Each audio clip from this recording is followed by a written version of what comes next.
नवरात्रि का चौथा दिन माँ कुष्मांडा को समर्पित है। कुष्मांडा शक्ति का चौथा स्वरूप है। इन्हें सूर्य के समान तेजस्वी माना गया है।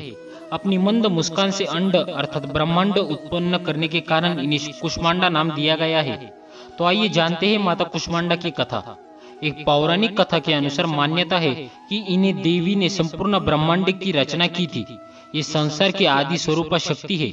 सूर्य के भीतरी लोक में इनका निवास स्थान है। वहां निवास करने का साहस और क्षमता केवल देवी कुष्मांडा में ही है। इसलिए इनके शरीर की कांति सूर्य की भांति चमकने वाली है। दसों दिशाओं में देवी कुष्मांडा का तेज अलौकिक है। कहा जाता है कि ब्रह्मांड में उपस्थित सभी प्राणियों में जो तेज विद्यमान है वो इनकी ही केवल छाया मात्र है।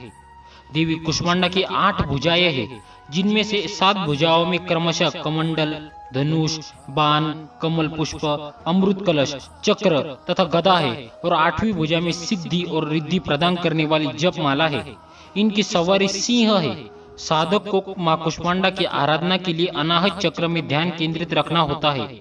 इनकी उपासना से सभी प्रकार के रोग, कष्ट आदि का विनाश होता है और यश, बल, आरोग्य और आयु में वृद्धि होती है।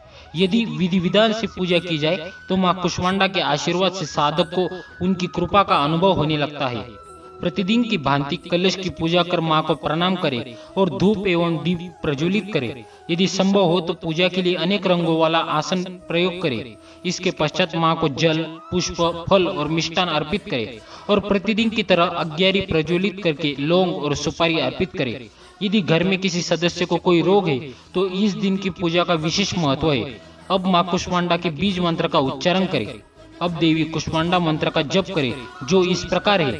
ओम ह्रीं क्लीं क्लीं कुष्मांडे नमः। अब आरती करें। मां से प्रार्थना करें कि आपको निरोगी काया और शुद्ध मन प्राप्त हो और आप उनकी उपासना में लीन रहे और क्षमा याचना के साथ पूजा का समापन करें।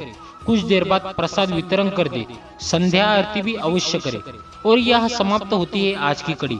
आपके सहयोग के लिए धन्यवाद। इसी प्रकार जुड़े रहिए हमारे साथ नवरात्रि के अन्य दिनों की पूजा विधि और कथा जानने के लिए। जय मां कुष्मांडा।